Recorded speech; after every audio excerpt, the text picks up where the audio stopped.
Hi there guys, so in this video what we're going to be doing is talking about the effects of putting a power plenum on a sub 12 impact. Okay then, so in the previous video I showed you my preliminary results with the power plenum and they weren't that great. We had an extremely high feet per second spread and the gun really wasn't playing the game. And I thought to myself it's worth giving the power plenum another crack. Since the last video on the power plenum, what I've done is I've totally stripped the gun, rebuilt it from scratch and started off with a brand new tune. I thought that was the only way to give the power plenum a fair go, and I've had some interesting but mixed results. So firstly we'll just run through some of the basic settings. So the front regulator, one on the front here, is at 100 bar, the rear one is at 35. Now if you read anything online about regulators, you'll see that regulators don't like to be run low. However, since we've rebuilt this one, it does seem to work at these lower pressures. And we're not experiencing any creep with this reg at all. So I'll just show you the back reg.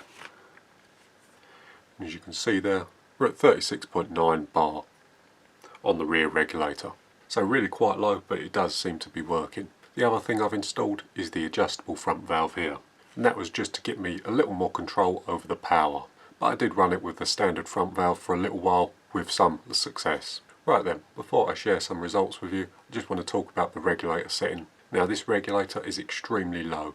35 bar, by all accounts, shouldn't work for a regulator pressure. And the large regulator manufacturers such as Robert Lane and Humour Air all recommend higher reg pressures. Not necessarily for the impact, but for regulators in general.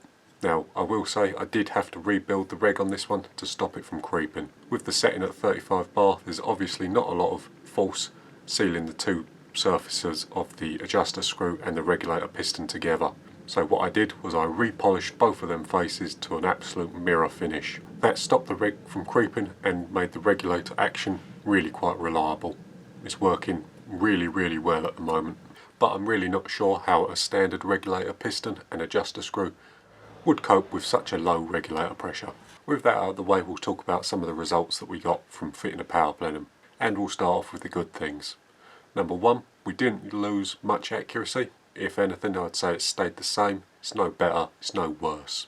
I'll show you some footage of me shooting in a minute, but the group sizes didn't really change much between this plenum and the plenum plug version. And if I did have to choose one, I'd say the plenum plug version was very slightly better. However, that was only on an average. With that being said, the power plenum version was much more consistent. I was getting regular single-digit spreads. Whilst the plenum I put the plug in was very consistent, the power plenum was noticeably better. Right then, that's about it for good sides, so we'll start talking about the negatives. So the first and most noticeable thing, this thing is absolutely drinking air. This is easily the most inefficient setup that I've had on an impact, and this one, even with a 580cc bottle, is only getting around 300 shots, whereas the standard plenum and the plenum plug versions were easily getting a tin of pellets. In this configuration, I'm having to fill up much more regularly. This, I believe, is due to the low reg pressure. As the reg pressure is so low and the power plenum doesn't have a valve return spring, the valve's staying open a lot longer than it needs to do, and you're wasting a lot of air out the back of the barrel. When shooting my other impact, I noticed that this one was a lot louder. That, I believe, is caused by the excessive waste air that's coming out the end. I did try to mitigate this with the valve adjuster at the back here, but it didn't really help the problem. Did make it a little better, but didn't solve it completely. But apart from the excessive air consumption and the increased noise, there really aren't that many drawbacks. And I'm definitely going to be trying to get a 720 plenum for this, so I can experiment with that as well. I do have a couple of ideas that we can do to make it a little more efficient, such as reducing the stroke of the hammer and trying to wrangle a valve return spring in here. But I'll update you on that as it comes along. Right then, one question you might have is why do we have the regulator so low? The answer to that is simple. What I did when I retuned the rifle is I wound the hammer spring all the way off, so that the adjuster screw was as far out as possible, and I also wound the regulator in as far as it will go, till the adjuster screw was touching the piston. What I then did was regas the rifle and start adjusting the regulator to find the hammer spring plateau. What I found was I couldn't wind any more hammer spring off to allow me to increase the reg pressure. So we were stuck at about 37 bar. Having said that though, it does work surprisingly well, and if it weren't for the diabolical shot count, I'd probably keep it like this.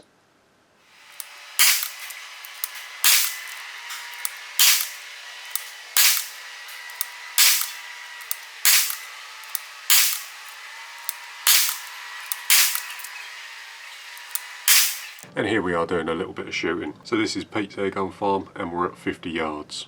And as you'll see from the groups, the power plenum's not made a lot of difference to the accuracy. This setup is definitely on par with the plenum plug version that I'm running. Really hard to tell the difference between the two. The only thing you do notice with the power plenum is it's more pellet fussy. But there we go, I'll get you a closer look at the groups in a minute. Right then, here's a little comparison of some of the groups I did. These ones were with the power plenum fitted, and these ones were some of the ones before I put the power plenum on. Now I will note that these ones look a lot bigger than they actually are because these are shoot and see targets. If you actually measure the group sizes with calipers, the group sizes themselves are extremely similar. It's only because these ones are on shoot and sees that the groups look a little bigger. But that being said, there's only one of these groups, this one here, that's not under a 5p piece. All the rest fit very comfortably under one, so well good enough for 50 yards. Another thing that I want to mention while we're here is the suitability of pellets seemed to greatly reduce with the power plenum fitted. I was only able to use light pellets with the power plenum fitted, such as JSB Expresses and RSs, whereas the standard plenum I was able to use a much wider selection of pellets. Right then guys, that's going to about do it for this one. So my final thoughts on the power plenum is that it's a nice addition. However, I really wouldn't say I recommend the power plenum for sub 12 foot-pound use. My regulator is quite modified and the low regulator pressure might make it hard for the standard regulator to seal. Putting the power plenum on my rifle at least did minimise my adjustability. But again, that's just the results from my rifle. Your one might be slightly different. Right then guys, thanks for watching and I'll see you in the next one.